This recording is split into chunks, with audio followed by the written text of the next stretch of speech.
Ei, você, queridos leitores e leitoras do Portal do Holanda, eu sou Humberto Amorim. Primeiro, desculpa, tá? Ontem furou o pneu da minha bicicleta e eu não fiz a entrevista, mas eu estou aqui com todo o gás, tudo superado, para recomeçar este ciclo maravilhoso, virtuoso de entrevistas, graças à presença de pessoas ilustres, personalidades como o doutor Giuseppe Filholo, que nos honra com a sua presença mais uma vez para abordar um assunto, minha gente, ouçam com atenção o que eu vou dizer, para abordar um assunto da maior importância, principalmente para os homens.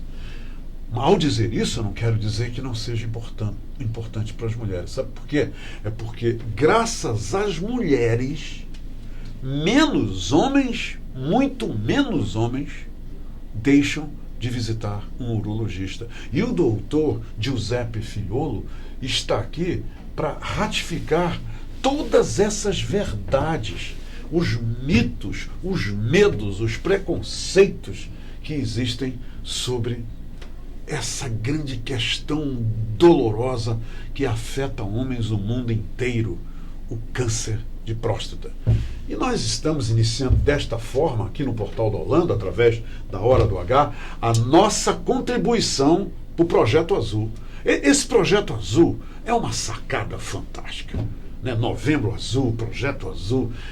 Por que é uma sacada fantástica? Porque se ainda não resolveu como nós queremos, que a questão seja resolvida em Manaus e no estado do Amazonas, e de tabela no mundo inteiro, porque afeta homens do mundo inteiro, se ainda não resolveu, aqui nós estamos contribuindo, inclusive com essa entrevista com o Dr. Giuseppe Filholo, para que essa questão seja diminuída, atenuada. Olha, ele vai falar de números aqui surpreendentes, de fatos surpreendentes. Fique comigo. O seu marido não está em casa, não importa, assista você. Porque você, mulher desse marido, é importante em aquele momento que ele precisa ser conscientizado de que esse Projeto Azul tem tudo a ver com duas coisas.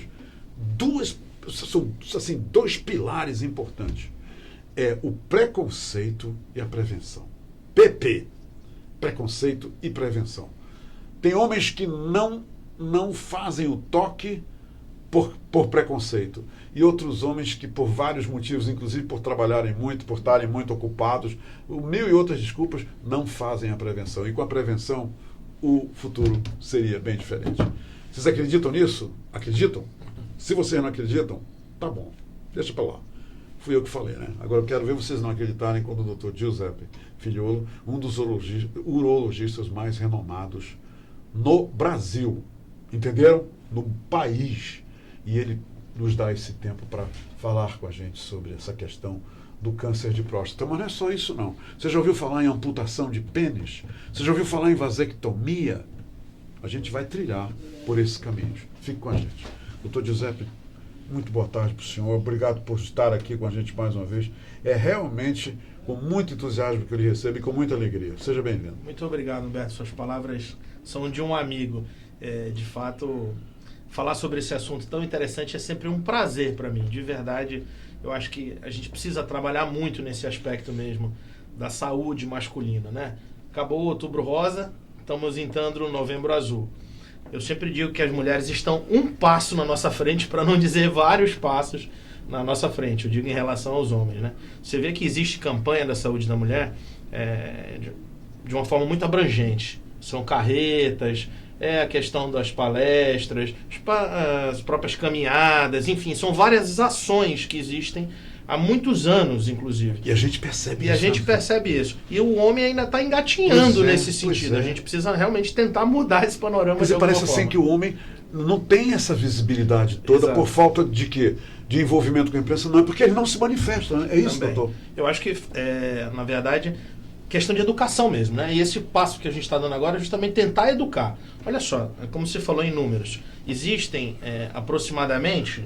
Vou passar um dado aqui. Bora. 100 milhões de homens no Brasil. Ok. 100 milhões de homens? 100 milhões. 40% destes já estão acima de 40 anos. Ou seja, quase metade da população já tem mais de 40 anos. Quase metade da população masculina no Brasil já tem mais de 40 anos. A gente sabe que a expectativa de vida hoje do homem é maior do que 70 anos. Sim. Portanto, fatalmente, esses homens que envelhecem, eles vão ter problemas de saúde e boa parte das vezes relacionado à próstata. Outro dado interessante, 50% dos homens admite que nunca foi ao urologista, ou seja, que não procura o médico regularmente. Metade dos homens, esse é um dado alarmante, né? Bem diferente das mulheres, que já têm a cultura, desde jovens, a procurar o ginecologista. Normalmente fazem o exame preventivo. Doutor, será que é porque as mães falam com as meninas mais sobre esse problema do que o pai que, às vezes, nem fala com os filhos sobre próstata? Quer dizer, Claro. meu filho, você nasceu com uma próstata. Isso. E é assim, você vai lidar com ela dessa maneira. O meu pai nunca fez isso comigo. Olha só, recentemente teve uma campanha da Sociedade Brasileira de Urologia, justamente tentando chamar os adolescentes do sexo masculino para conversar sobre diversos assuntos. A gente sabe que nessa fase da vida passa por alterações hormonais, físicas, psicológicas, né? Às vezes tem dúvida em relação ao tamanho do pênis, Sim. quando estão surgindo os pelos, né, que são os caracteres sexuais secundários, o volume do testículo, a questão da ejaculação, da masturbação, da sexualidade, alguns conflitos pessoais. Então, essa mentalidade de levar o jovem ao médico de sua confiança para conversar, precisa vir de casa mesmo, precisa realmente vir dos pais, né? Então, esse é um outro papel. Você tocou no assunto, uma coisa vai linkando a outra. Sim. Teve recentemente, agora mês passado, uma campanha para estimular os adolescentes a procurar o médico. Porque a prevenção, de fato, ela ainda é a melhor saída. Pra você ter uma ideia hoje, de cada 5 mortes, 3 são de homens. Os homens morrem, em média, 7 anos mais jovens do que as mulheres. Quer dizer, está morrendo mais homem do que mulher. É muito mais fácil você ver viúvas do que viúvos. viúvos. Não é? Isso é uma mentalidade, talvez, patriarcal, que começou muitos anos atrás, aquele preconceito. Qual é a estatística? De cada 5 mortes, 3 são homens. 3 são homens. Tanto na faixa etária jovem, quanto na faixa etária dos Sim. mais idosos, Sim. os homens morrem mais. Na faixa etária dos mais jovens, normalmente são causados por mortes violentas, né? Sim, claro. Homicídio, acidente de trânsito, etc. Essa onda terrível que está por aí agora. E nos mais idosos que escaparam disso, Sim. Nós escapamos. Eu escapei, o senhor não. Eu escapei. Olha aqui, um sobrevivente aqui. tem que também sobreviver às armadilhas das doenças, por exemplo, crônicas. Essas doenças crônicas, como a hipertensão, diabetes, que na verdade, quando não tratadas adequadamente, complicam e levam a, por exemplo, AVC, acidente mal leva pro outro, acidente né? vascular cerebral, derrame, infarto, que na verdade ainda hoje no Brasil constitui a primeira causa de mortalidade, são as mortes por doenças cardiovasculares. Então essas doenças crônicas que podem ser tratadas de maneira eficiente, né? Não na atenção básica à saúde, previne que o indivíduo desenvolva uma complicação e morra. Mas boa parte dos homens não vai ao posto de saúde. Prevenção zero. Prevenção zero. E aí só procura quando já está complicado, né? Esse é um grande problema. Voltando à história da sociedade patriarcal. Parece que a doença, ela traduz uma coisa de fragilizado, né? Aí esse homem, ele é frágil, ele está doente. Mas, na verdade, eu considero mais homens, aqueles que vão ao médico, que procuram se cuidar antes de ficarem realmente doentes. Ou seja, enfrentam a coisa, tratam e acabam convivendo melhor com os seus problemas e de uma forma mais saudável, né? Porque aquele que não vai regularmente, aquele que não tem o hábito da prevenção, etc., ele vai fatalmente evoluir para uma doença mais grave e aí pode sofrer muito, leva o sofrimento da família inteira, enfim. O senhor confirma o dado que foi revelado agora nesse último fim de semana, doutor Giuseppe, de que 68 mil homens, eu estou falando devagarinho para vocês entenderem direitinho, 68 mil homens no Brasil serão diagnosticados com câncer de próstata ou alguma coisa relativa negativamente à próstata no ano de 2019, agora esse ano, até final de dezembro. O senhor confirma isso? Confirmo. Os dados do Instituto Nacional do Câncer, que é o INCA, realmente são dados que traduzem um problema de saúde pública, né? Um problema de saúde pública com uma dimensão muito grande. Você imagina que 70 mil novos casos diagnosticados, aproximadamente 70 mil novos casos diagnosticados por ano no Brasil, e aqui em Manaus, aproximadamente, segundo estimativas do INCA, 600 casos novos por ano. Ou seja, soma-se aos pacientes que já estão em número tratamento, muito alto, né, doutor? mais 600 casos novos. É realmente muito alto. Em comparação com os números de câncer de mama, que é o mais prevalente nas mulheres, os números absolutos de próstata já são até um pouco maiores. Você vê a quantidade de... Isso é assustador. É assustador. Mas qual que é a boa notícia disso? Os homens que são diagnosticados hoje numa fase inicial da doença, eles têm até 95% de chance de cura. O grande problema nosso é que pelo menos 1/3 desses pacientes novos que vão ser diagnosticados, pelo menos 30%, já são diagnosticados em fase avançada. Eu diria que aqui no Amazonas, na região norte do país, onde a gente tem menos acesso, a gente sabe que são situações peculiares, né? Sim, o estado é muito grande geograficamente e realmente às vezes as pessoas não têm assistência devida, né? Se no Brasil 30% já são diagnosticados em fase avançada, eu acredito que aqui no Amazonas pelo menos metade dos casos já são diagnosticados em fase avançada. Esse é o grande problema, porque quando são diagnosticados em fase avançada, às vezes você já não consegue curar. Obviamente que você vai trata, né? Você vai oferecer alguma forma de tratamento paliativo para tentar diminuir a dor, aumentar a expectativa de vida, dar uma melhor qualidade de vida. Mas cura já não é possível. E aí, como é que ocorre isso? Por que não é feito o diagnóstico precoce? Porque na fase inicial a doença não dá sintomas. Nada, nem uma coceirinha, nem uma dorzinha, nada. Essa é que é a situação. Aliás, a grande maioria dos cânceres, eles não dão sinais na fase inicial, né? Eles começam a se mostrar quando já, infelizmente, invadiram outros órgãos, etc. Sim, e às vezes o camarada descobre por acaso, né? Por vai acaso, ver uma coisa e aparece vai fazer outra, um exame né? de rotina, né? E aí aparece outra. Olha só, não é que a pessoa vá procurar e queira encontrar, mas se você procurar e encontrar, é melhor tratar. E tem gente que tem medo de procurar com medo de... Quer dizer, ver uma coisa com medo de que o médico acha outra. Sabia que eu já ouvi pessoas dizerem isso? Mas ele ficar tapando o sol com a peneira, Sim, como eu digo, é sim. pior. Porque quando a coisa realmente aparecer de uma forma intensa, o sofrimento vai ser maior, né? Doutor Giuseppe, eu vi uma pegadinha no programa do Silvio Santos, que é assim, montaram um escritório e os homens foram lá, ficaram na recepção para fazer...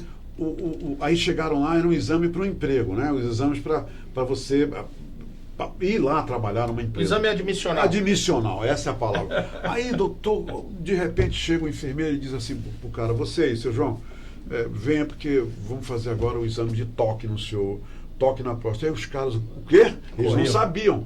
Né?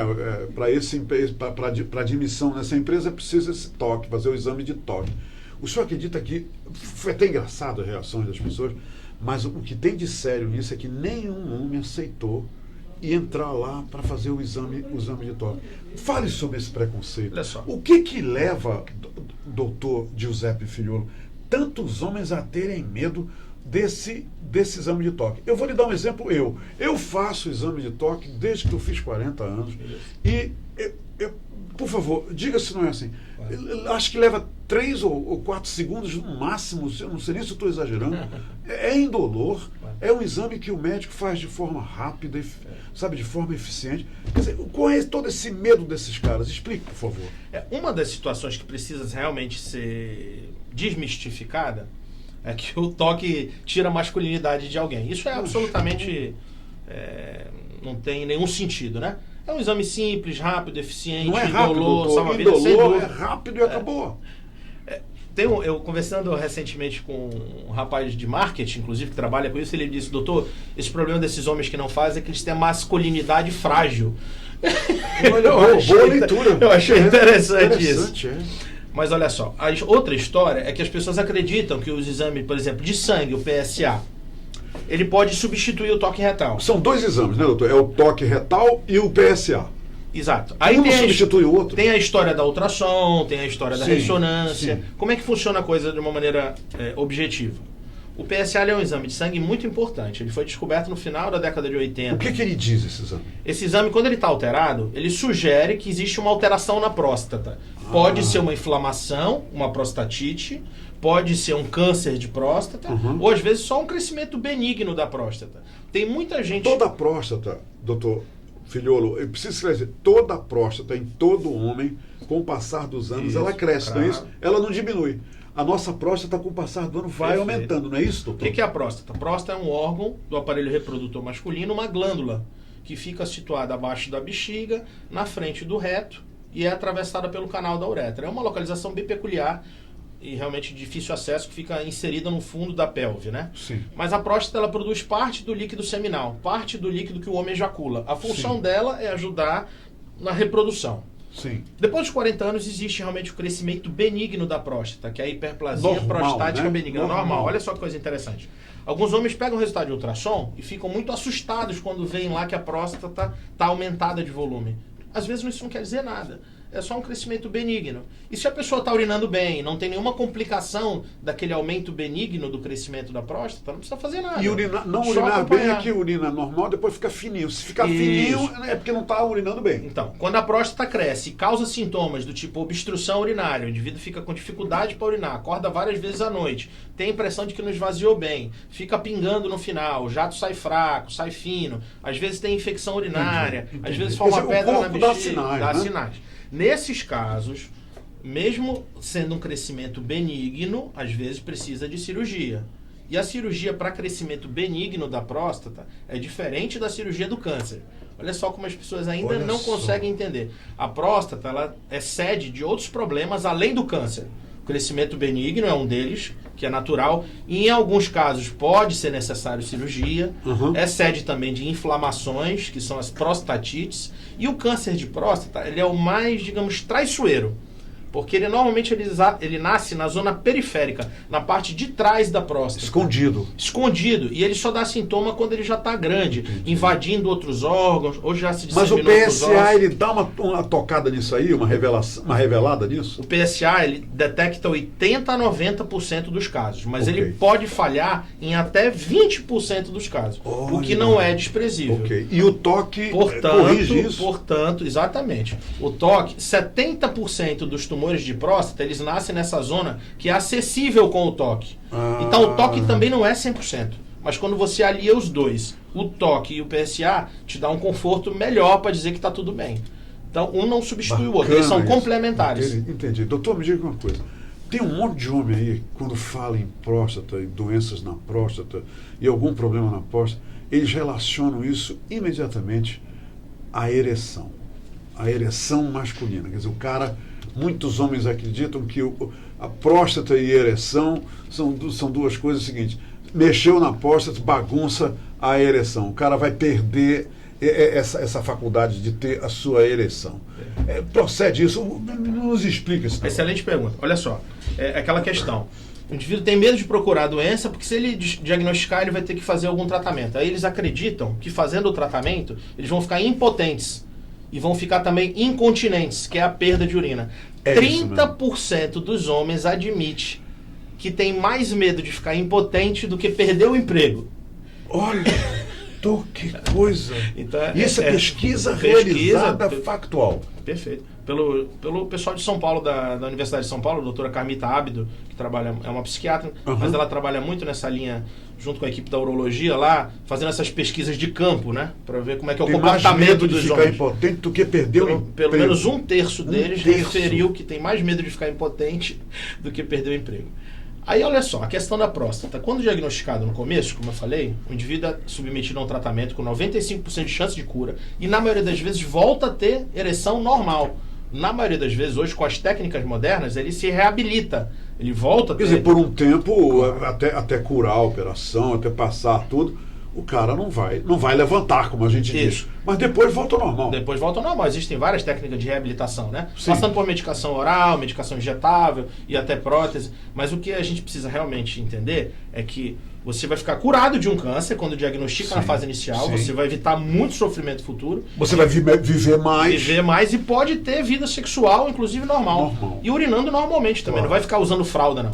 Antigamente era muito traumático. Quando não existiam... O lance da fralda. Né? Quando não existiam essas técnicas muito refinadas, realmente as cirurgias eram, digamos assim, mutiladoras, né? O indivíduo saía de lá impotente, saía de lá usando fralda. Hoje não.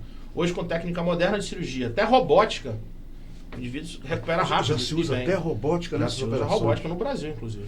Olha só. E a radioterapia também evoluiu. Aqui em Manaus, com robótica também? Nós estamos torcendo que chegue logo o robô. Em breve vai chegar. Mas outras vias todas a gente já faz com segurança. Técnica convencional aberta, técnica videolaparoscópica. E a robótica o senhor, na sua clínica, faz as operações de próstata Aqui em Manaus, né? Ele não leva ninguém lá para fora, é resolvido aqui. Então, como a gente não tem um robô em Manaus ainda, um robô físico, mas a gente tem convênios com os hospitais de São Paulo, boa parte dos nossos pacientes que tem essa oportunidade de operar por robótica, a gente leva, já faz todo esse link com os hospitais de São Paulo, muitas vezes acompanha os pacientes na cirurgia. Então, da sua clínica em São Paulo, Perfeito. Isso pode levar o paciente que deseja para ter a operação feita através da robótica. Vários deles, inclusive, a gente acompanha e acompanha o pós-operatório aqui na clínica também. Entendi. Com resultados muito bons, de verdade.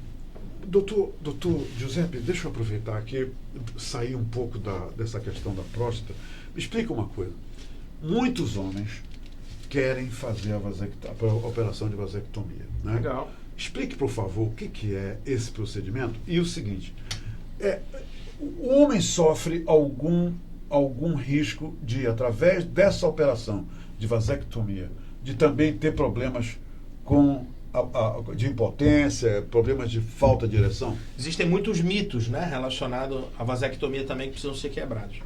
O que é a vasectomia? A vasectomia é um projeto, na verdade, um procedimento de esterilização masculina, onde você opta por não ter mais filhos, né? A gente faz uma pequena cirurgia para ligar o canal deferente. O canal deferente é digamos assim, um tubozinho que sai do testículo, levando os espermatozoides que são ejaculados no sêmen. Okay. Quando você desliga o canal deferente, faz a vasectomia, que é feita de uma forma muito simples, uma pequena incisão de cada lado da bolsa testicular, de mais ou menos 1,5 centímetro, só o suficiente para pescar o canal e desligar ele. Okay. O indivíduo faz isso às vezes, um procedimento de 1 hora e meia, com anestesia local, ou no máximo com sedação, não precisa ficar internado, faz e vai para casa.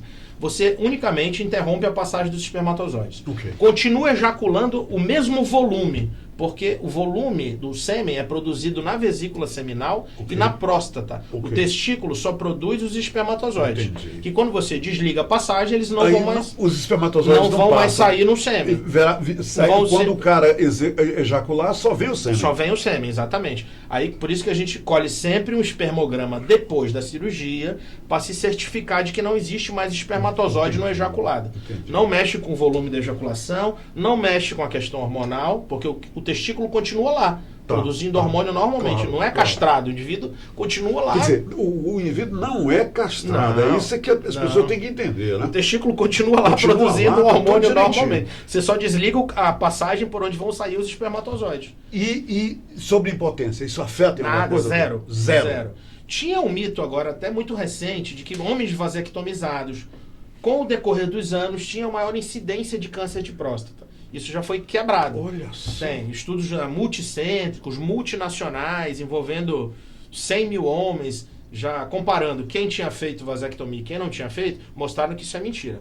A incidência não muda se fez ou não vasectomia. Então, vasectomia não O senhor acarreta recomenda isso. a operação de vasectomia para homens a partir de que idade? Lógico, homens que já tiveram os filhos, Isso, que é a maior perfeito. motivação, já tiveram os filhos que queriam, agora não querem mais ter filho, fazer filho. Então, a partir de que idade, doutor? Eu acho que indivíduos muito jovens, realmente, vale a pena guardar mais um pouquinho. Muito jovens, que eu digo abaixo de 30 anos até. Porque o cara pode mudar de ideia, Pode né? mudar de ideia. Mas existe uma regra geral, que é basicamente ter, no mínimo, 2 filhos. É claro, isso é uma regra, digamos assim, para você fazer essa esterilização pelo SUS. Eles determinam que você tenha pelo menos 2 filhos, o mais novo com mais de 1 ano, e que você manifeste a vontade de realizar o procedimento pelo menos 3 meses antes. Ou seja, para você ver se não muda de ideia, né? Então, e se o cara, doutor, eu regra sabia geral, que você ia dizer isso, eu sabia que você ia É. dizer.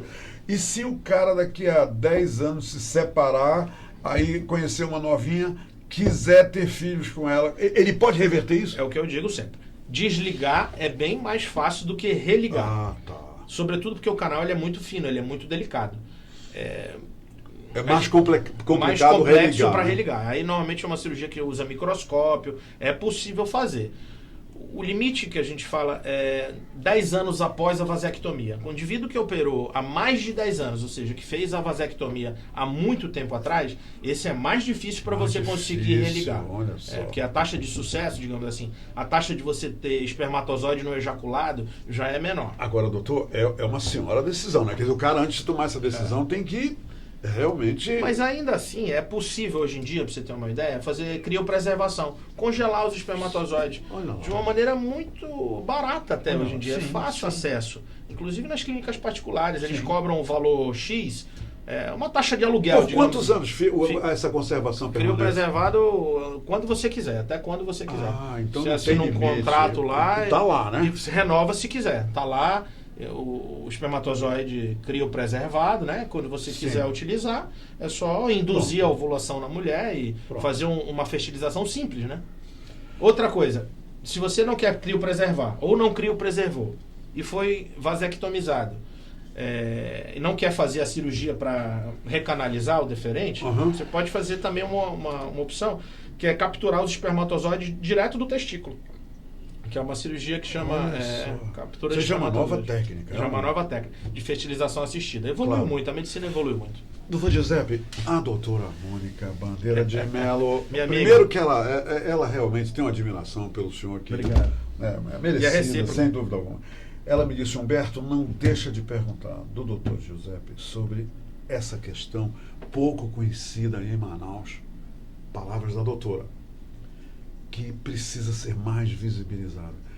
Homens estão sendo submetidos à amputação de pênis aqui em Manaus, pelo menos 4 homens por mês, e esses homens, a causa nesses homens, na maioria, é falta de higiene. Por falta de higiene corporal, esses homens perdem os seus pênis. Se o senhor quiser, inclusive, mostrar imagens, porque é o senhor que faz essas operações, doutor José? Então, eu trabalho na Fundação SECOM, né? Sim. Eu sou médico urologista lá há muitos anos. E a Mônica está de parabéns pelo excelente trabalho que ela executa. Aplausos para ela. Inclusive com a saúde das mulheres, a questão do HPV, né? Da vacina do HPV, etc. O que acontece? Realmente ainda é um dado triste. E desconhecido, né, doutor? Não muito divulgado. Exato. A região norte, os lugares mais pobres, também no Nordeste, Piauí, Maranhão, e no Amazonas ainda a gente tem muitos casos de cânceres de pênis, estão sobretudo relacionados, como você falou, à falta de higiene. Tem um fator que prejudica muito a falta de higiene no pênis, que é a presença de fimose. Quando o homem tem aquela pele redundante que recobre a glande do pênis e aquela pele tem um anel muito estreito que não permite a exteriorização da glande para você fazer uma boa limpeza. O pênis não abre total. Não abre para você fazer uma limpeza, exato. Ou seja, a glande fica todo o tempo coberta. Sim. Ali acumula secreção, esmegma, gera um processo irritativo crônico, um processo inflamatório crônico. Esse é um fator de risco real para o câncer de pênis. Então, fimose associado ao HPV é uma receitinha para ter câncer de pênis no futuro. E ainda existe aquele medo, aquele receio de procurar o médico na fase inicial. Às vezes o indivíduo está com uma feridinha no pênis, uma verruga, aí ele acha que passando um creme qualquer vai melhorar e aquilo progride, e quando ele chega às vezes no hospital é porque ele já não está conseguindo urinar direito, já está com uma infecção com odor que ninguém consegue ficar perto. Imagina uma inflamação enorme. Uma inflamação enorme, muitas vezes não é possível mais nem preservar o pênis, tem que amputar o pênis para o indivíduo tentar ficar curado de um câncer. É realmente dramático. E embora seja mais comum em pessoas acima de 50 anos, eu já peguei alguns casos de indivíduos de 30 até 20 anos. Que perderam o pênis. E aí, você imagina o transtorno psicológico que isso causa, né? Ocasiona. Como é que esse homem fica, doutor, depois que ele perde o pênis? Por exemplo, para urinar. Então, tem que ter um processo de bolsa, alguma coisa? É claro que a gente tenta preservar o máximo de haste peniana que a gente pode, né? Por exemplo, se chega uma lesão inicial, às vezes você consegue tratar preservando o pênis. Trata com cirurgia local, às vezes trata com determinados cremes, né, que são à base de ácido, etc. Até radioterapia, quando a lesão é inicial, outras fontes de energia como laser, a congelação, pode resolver o problema preservando o pênis. Então, se você tem uma ferida, uma verruga, alguma lesão no pênis que não cicatriza, tem fimose, tem história de HPV, tem que procurar um médico, porque pode desenvolver um câncer de pênis. Se deixa aquilo aumentar muito, uma ferida grande, uma verruga grande, como é que a gente vai conseguir tratar preservando o órgão? Aí fica difícil, tem que fazer amputação. Quando você consegue amputar metade, digamos assim, assim, deixa um coto aí de pelo menos 4 centímetros, o indivíduo consegue urinar normalmente. E quando não é possível preservar o órgão, quando já é uma doença muito avançada, aí você tem que amputar completamente, ele vai urinar sentado, né? Igual as mulheres. A gente tem que jogar a uretra perineal, fazer uma neuretra perineal para ele urinar sentado. É uma mutilação realmente, às vezes, dramática e, na maioria das vezes, evitável, né? Doutor Giuseppe, Você acha as fotos? Vamos ver se o senhor puder achar essas fotos. Eu acho que seria interessante nós mostrarmos essas fotos. Agora, doutor, mesmo a pessoa que o senhor falou, né, que tem essa cobertura da glande, né, a fimose maior. Basta o quê? Mesmo tentando abrir, ele consegue higienizar o pênis? Perfeito. Quer dizer, falta de uma iniciativa? Olha só, para você ter uma ideia, tinha uma campanha da Sociedade Brasileira de Urologia, há muitos anos atrás, que até o protagonista da campanha era o Zico. O Zico, jogador de futebol. Sim, sim. E a mensagem era lavar o pênis com água e sabão. Ou seja... Olha só. Você precisa lavar o seu pinto com água e sabão. Se você... E todo dia, né, doutor? Todo dia, todo de santo preferência. dia. Realmente, pra você ter uma ideia do nível, às vezes, da nossa população, eles não foram, as crianças, os adolescentes, não foram orientados pelos pais de que precisa fazer isso, né? Tem essa história a tal realmente. da educação doméstica. A tal da educação. Né? Por isso que eu digo, é importante esse tipo de programa que a gente está fazendo de educação. Muito legal. Eu acho que essa educação desperta, né? Até a curiosidade das pessoas para se interar sobre o assunto e aí quebrar esses mitos aí, desmistificar umas coisas que são. Enquanto o senhor procura essas fotos, eu vou falando, o senhor diz sim ou não. No projeto Azul, né, agora, Novembro Azul, a grande ideia é derrubar o preconceito tem que ser derrubado e a prevenção é o que resolve. É isso aí, doutor? Perfeito, não tenho nem dúvida disso. Vamos lá. Sempre me perguntam, é possível prevenir o câncer de próstata? É possível fazer com que ele não apareça? Se eu tivesse essa resposta mágica, eu ganharia o Nobel de Medicina. Se eu soubesse como evitar que uma pessoa desenvolva câncer de próstata. Ninguém tem essa resposta. Existem algumas coisas que a gente sabe que podem prevenir. Por exemplo, hábito alimentar saudável. Sabe-se que alimentos ricos em gordura, fritura, excesso de carne vermelha, gordura animal, sal, fast food, coisa que todo mundo sabe, aumenta a chance de ter câncer de próstata, inclusive. Como é que se sabe isso? Por exemplo, pessoas que moram que tem no Japão, na China, ou seja, de origem asiática, onde a alimentação basicamente é fruta, legumes, verdura, peixe, etc., tem menos câncer de próstata. Isso é fato, não? Fato, comprovado. Tem menos câncer de próstata do que pessoas que habitam nos Estados Unidos ou na Europa, aquela alimentação ocidental mais rica em gordura. Outro fato, a obesidade aumenta a chance. Manaus é a primeira capital em obesidade no Brasil. É um problema. Então são dados que realmente já estão bem consistentes, que aumentam a chance de ter câncer de próstata. Obesidade, alimentação. Agora tem fatores que são, digamos assim, que a gente não pode mudar. Fator genético. Sim. Você nasce com aquela herança. Claro. Quem tem na família parentes de primeiro grau ou segundo grau que tiveram câncer de próstata estão mais sujeitos. Já uma predisposição maior. Né? Então é por isso que nesses indivíduos a gente começa a partir de 45 anos. Sim. Né? Indivíduos da raça negra também são mais propensos. Mas no geral o que a gente recomenda é o que todo mundo sabe, mas às vezes não faz, né? Evitar o sedentarismo, se alimentar de maneira adequada, tabagismo, excesso de álcool, enfim. São situações que previnem contra o aparecimento de câncer de próstata, inclusive. Agora, o exame da próstata uma vez por ano para homens acima de 40 anos, isso aí é ponto pacífico. Como eu não tenho uma fórmula mágica para evitar que o indivíduo tenha o câncer, o que eu posso sugerir é que ele diagnostique no começo, que aí me facilita o trabalho. Eu consigo dar uma chance de cura muito alta e ele vai voltar à sua vida normal. Agora, se deixar a coisa progredir e só for procurar quando já estiver muito doente, eu também não sei fazer milagre. Nem onde é que as pessoas lhe encontram aqui em Manaus? Eu trabalho na clínica Urocentro, em Manaus, na Rua Fortaleza, número 528, em Adrianópolis. Aqui na antiga Vila Municipal, né? Exato. Eu sei onde é. Doutor, o que o senhor diria? Olha a foto. Olha só a foto. Bora mostrar essa foto, doutor. A gente tem que mostrar isso. Peraí, tem mais fotos. Nós vamos mostrar algumas fotos para vocês aqui sobre o câncer. Quer mostrar lá? Sim, o câncer de pênis. Olha como é que fica. Tá dando para ver, Paulo? Tá aqui, o pênis de um homem. Com uma lesão verrucosa muito grande. Muito grande, graças, né? No sentido de que, por falta de higiene, não é isso, doutor? Principalmente. Olha como é que fica.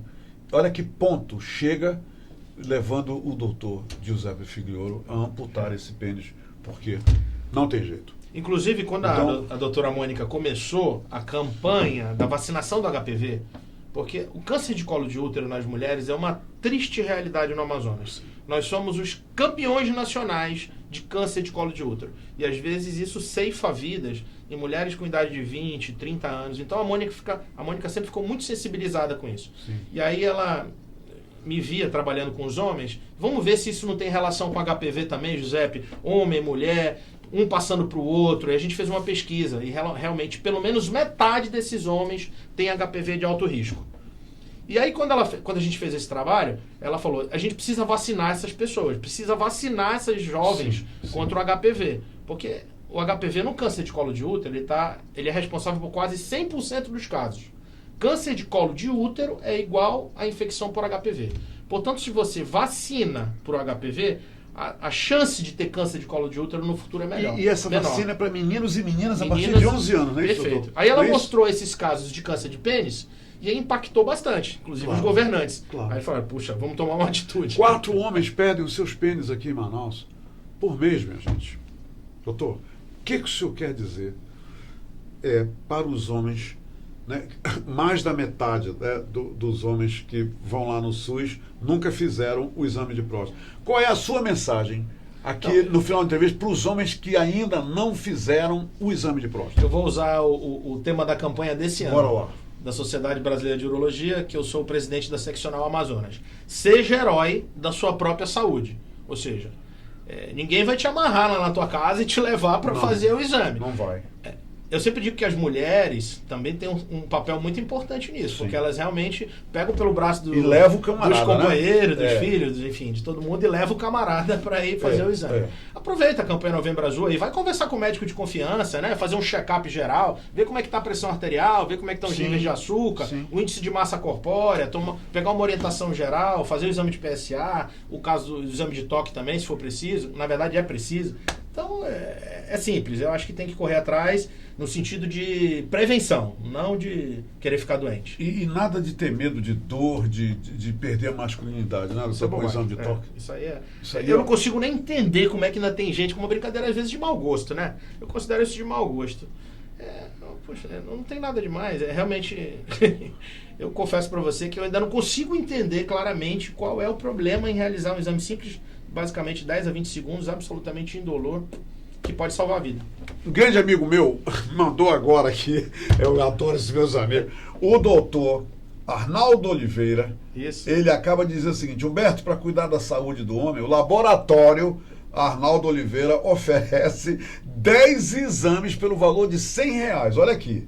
Isso tudo com o pacote Novembro Azul. Repare, doutor, ele mandou. Isso aí.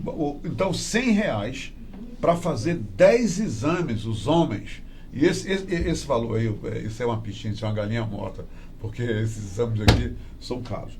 Ele está ali atendendo na Hospital Santo Alberto e na Clínica de Médicos e Imagens, na Clínica Arnaldo Oliveira. E liga para lá, 3624-4801. 100 pilas por 10 exames lá na clínica do meu amigo laboratório Arnaldo Oliveira. Isso aqui é um jabá, né?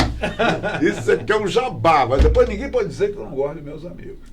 Doutor, muito obrigado. Legal, foi realmente obrigado, bastante legal. Doutor. Gostei muito de estar aqui com você.